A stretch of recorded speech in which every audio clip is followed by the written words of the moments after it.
Welcome back to Aquarium Zen's YouTube channel. This is Steve. I'm out here at Island Medaka, our experimental sustainable fish farm in Hawaii. Today I'm working on my container ponds. I have these beautiful terracotta pots that you see behind me that I've sealed up with a product called JB Weld, just a little epoxy putty to plug the drainage hole at the bottom. And water tested them for about a week, and I'm ready to plant them up.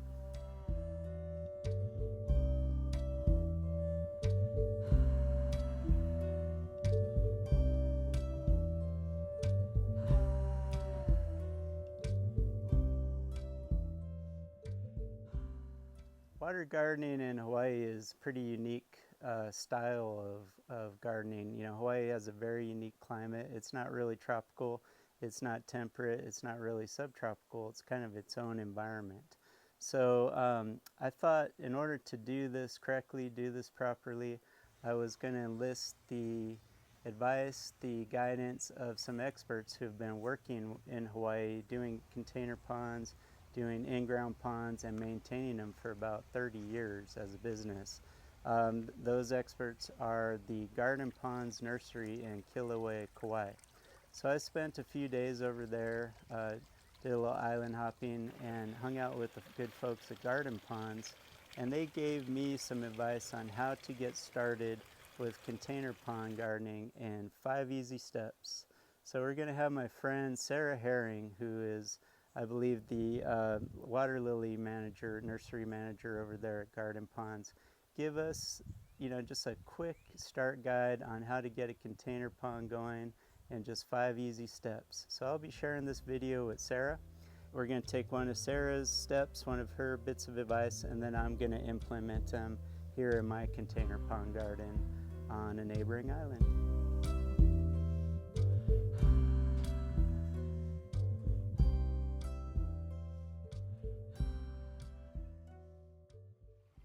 All right, so here we are on the beautiful island of Kauai, and we're going to set up a water container garden in 5 easy steps. So the first step being to find a vessel that holds water. So here I have a ceramic pot that had holes originally, but I sealed the holes with hydraulic cement. Then I filled it up with water. We're fortunate here to have aged well water. Where you may be, you'd have to look out for chlorine or chloramine-free water or aged water. And at that point, you would have an ecosystem that's safe for fish and snails. In our case, we have aged well water, so I can put everything right away. The third step would be to add our underwater clarifying plants. And this here we have a bundle of hornwort. And this here we have some tape grass. And the tape grass is just going to go in the bottom of the water garden. And the hornwort is a floating plant. It doesn't need dirt or substrate to grow, but it is a fun thing to do to anchor it to the bottom so it sort of grows up like a bushel. It creates a nice little aquascape environment to peer down into. So I'm just going to grab a rock and anchor that down in the bottom.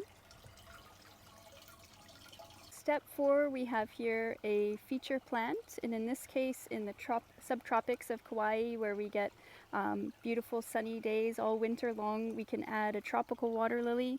This tropical day blooming water lily is Nymphaea Star of Siam. It has a beautiful yellow star on its second day bloom. The leaves are a deep mottled. The underside of the leaves are almost as beautiful, if not more beautiful. So I just adore this plant. It needs 6 direct hours of sun a day to be okay and to bloom and thrive. And it's got a ton of buds here. 1, 2, 3, 4, 5, 6 buds and 1 open bloom. So in this case, with this pot, I can put it right down in the bottom.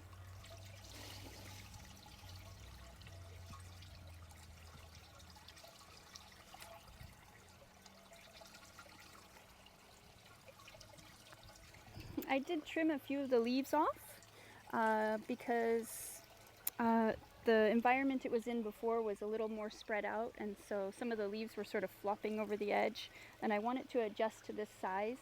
So I just trimmed off some extra leaves that were sort of flopping. I like to keep about a 30% window open of open water. This allows the right amount of light to infiltrate down into the underwater ecosystem. The aim to keep a balanced water garden ecosystem would be to have 70% water surface coverage with your plants, so in this case the water lily pads, and a 30% open window for the underwater plants like the hornwort and the tape grass. So here we have 3, at least I think there might be 4 in there. 3 is a good number of platies to start with for your 5th step of your water container garden. Actually 4, but 3 is a good number, 4 is fine. And I have 2 ramshorn snails. So we have here 2 ramshorn snails that I'm going to add as well. And these guys do a good job of breaking down the last bit of organic material, eating fish waste and algae in the ecosystem. So we start with 2, they're hermaphroditic, so that's all you need to start with. They will mate based on just 2. So they'll change sex to be a match. So I'm gonna pour in my platies and pop in my snails. Okay, I'm gonna put in the 2 ramshorn snails, and then I'm going to pour our platies in to their new home.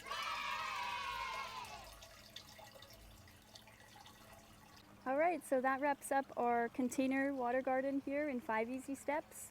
We have this beautiful water lily that will bloom almost daily.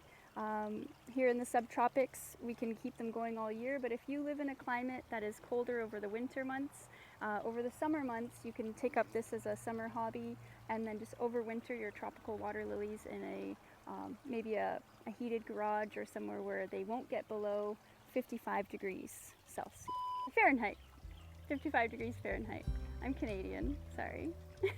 I just said sorry.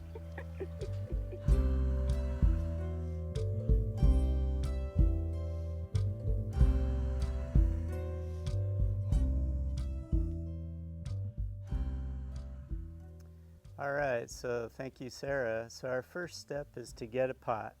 I have a big terracotta pot right here that I've already sealed with JB Weld. It's like a 2-part epoxy that you just kind of squish into the drainage hole of the pot. Cures in about an hour to overnight.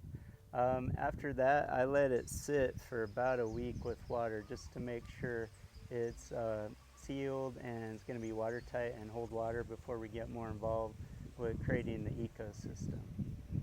So when it comes to selecting your pot, you really, really want to think about the location.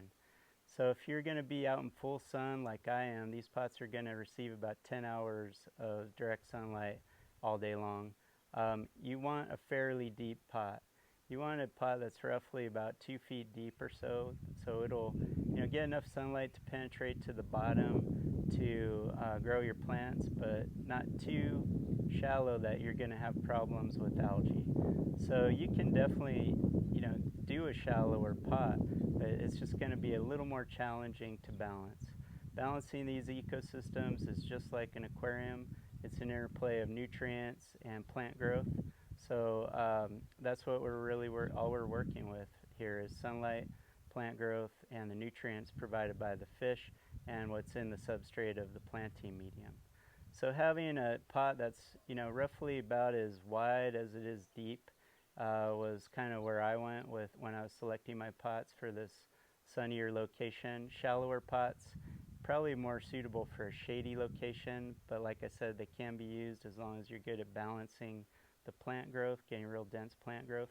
Those taller, more architectural style, urn style pots are very beautiful, but they kind of look a little odd sitting out by themselves in the landscape. They look a little better close to a building or close to some other architectural feature.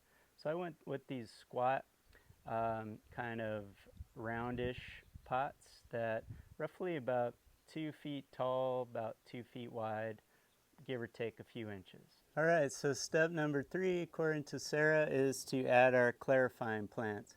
Clarifying plants are really the engine that keeps the whole container pond balanced and healthy. They're fast growing.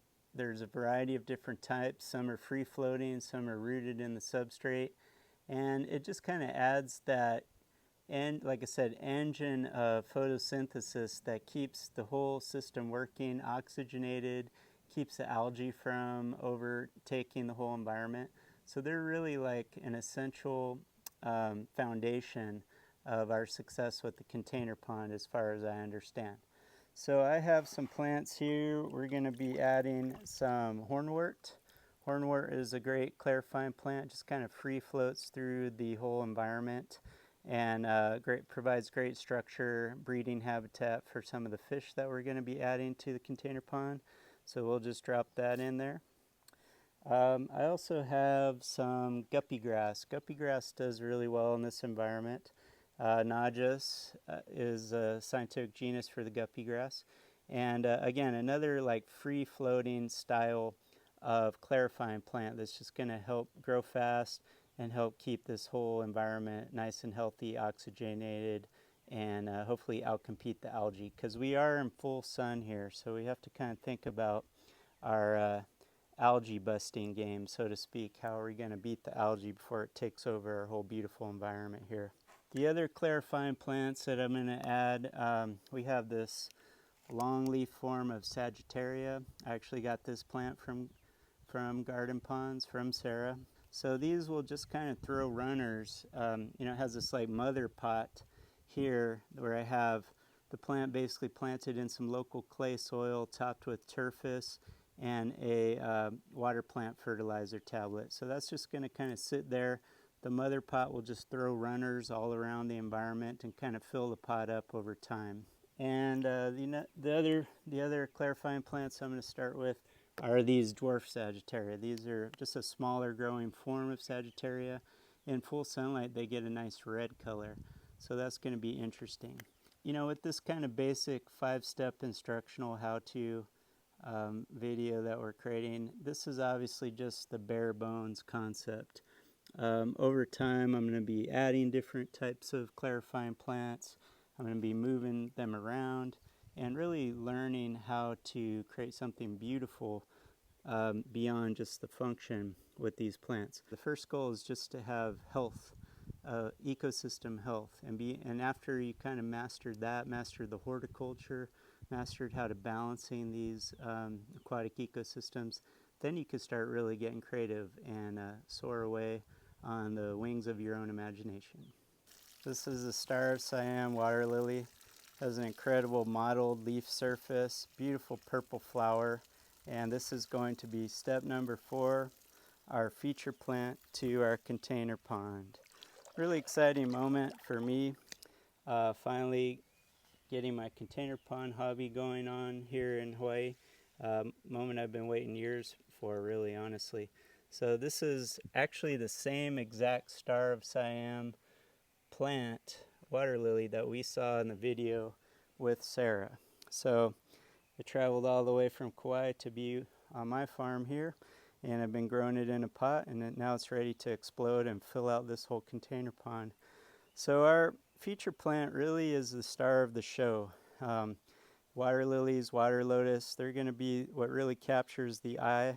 They're beautiful flowers, the scent of the flowers, the beautiful foliage, and they're also going to provide some ecosystem value in that their leaves are going to cover a lot of the surface of our container pond and kind of control the amount of algae growth and sunlight that gets down to the bottom. You basically want 70% of the surface of your container pond covered with plant foliage to prevent, like a big algae bloom. In addition to being beautiful, is going to be a workhorse and keeping this whole environment shaded, healthy, attracting wildlife. The pollinating insects are going to come and investigate the flowers, kind of the crown jewel of this whole environment that I'm creating out here.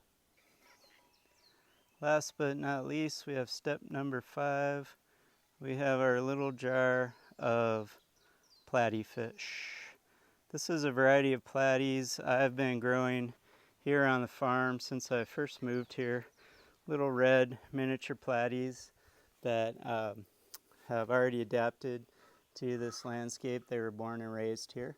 Really fun to be able to add fish to this environment. The platies do really well in starting out with like small numbers. That way, they are live bearers. They have a tendency to overpopulate environments. But the key to keeping that from happening is to never feed your platyfish in a container pond. I thought that was very interesting. As a fish keeper, I'm really prone to, sometimes overfeeding my fish. In order to keep our little environment here healthy, we kind of want to treat it like a natural ecosystem, and that the fish are going to be foraging on mosquito larvae, other aquatic insects, little microorganisms. Platies are also algae nibblers, so they're going to be controlling some of the algae. And also I find when you overfeed these container ponds, the scuds, the gammarus, the little freshwater amphipod that normally acts like a scavenger in these environments, tends to breed out of control and can start damaging your plants. So having a population of hungry and healthy kind of wild platies always cruising around is a good idea. If you're in the temperate zone, you could keep platies outside in the summertime. During the winter, you'd probably want to bring them indoors or find other homes for them. So we're going to go ahead and dump our little platies in and wish them good luck.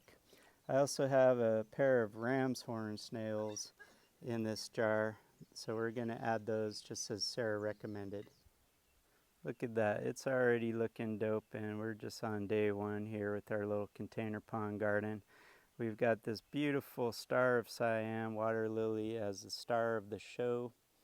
Look at those incredible leaves. I just can't wait to see those leaves break the surface and start covering it up and throwing out some beautiful purple flowers. In addition, we've got our hornwort and guppy grass. We've got our Sagittaria down there. It's just day one of what's going to promises to be a very beautiful ecosystem. Somewhere down there are 3 little platies making this space their home, and hopefully keeping mosquito larvae under control, the algae under control, and also the scuds. I'm just really excited to share this moment with you guys. I've been dreaming about container pond gardening in Hawaii for many years now, and so this is a momentous occasion for me just to be out in this beautiful landscape, creating like this, and also being able to share it. So I hope you guys enjoyed this. This has been Hawaiian style container pond gardening in 5 easy steps.